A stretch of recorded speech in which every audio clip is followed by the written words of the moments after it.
بسم اللہ الرحمن الرحیم۔ اللہم صلی علی سیدنا مولانا محمد وبارک وسلم وصلی علیہ۔ عقائیات رومی۔ اللہ میرا محافظ ہے۔ ایک مرتبہ کا ذکر ہے کہ ایک یہودی حضرت علی رضی اللہ تعالیٰ عنہ کی خدمت میں حاضر ہوا اور کہنے لگا، ہے علی رضی اللہ تعالیٰ عنہ، اگر آپ کو اس بات پر یقین ہے کہ اللہ تعالیٰ آپ کی حفاظت کرتا ہے تو آپ کسی بلند قلعہ یا اونچے مکان کی چھت سے اپنے آپ کو گرا کر دیکھیں۔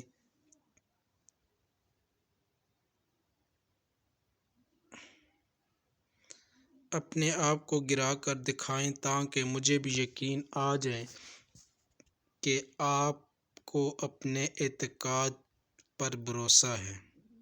حضرت علی رضی اللہ تعالیٰ عنہ نے فرمایا، بے شک مجھے یقین ہے کہ اللہ تعالیٰ میرا محافظ ہے، لیکن بندے کو یہ حق نہیں کہ وہ اللہ تعالیٰ کی امتحان کے ذریعے آزمائش کرے۔ یہ بات تو اللہ تعالیٰ کی بارگاہ میں گستاخی ہے، جس کا نتیجہ تباہی کے سوا کچھ نہیں نکلتا۔ آزمانے کا حق تو اللہ تعالیٰ کو ہے کہ وہ اپنے بندے کو آزمائے۔ میں تو بغیر دلیل کے اس بات پر یقین رکھتا ہوں کہ اللہ تعالیٰ میری حفاظت فرماتا ہے۔ یہودی نے حضرت علی رضی اللہ تعالیٰ عنہ کی باتیں سنی تو خاموشی سے اپنی راہ پر ہو لیا۔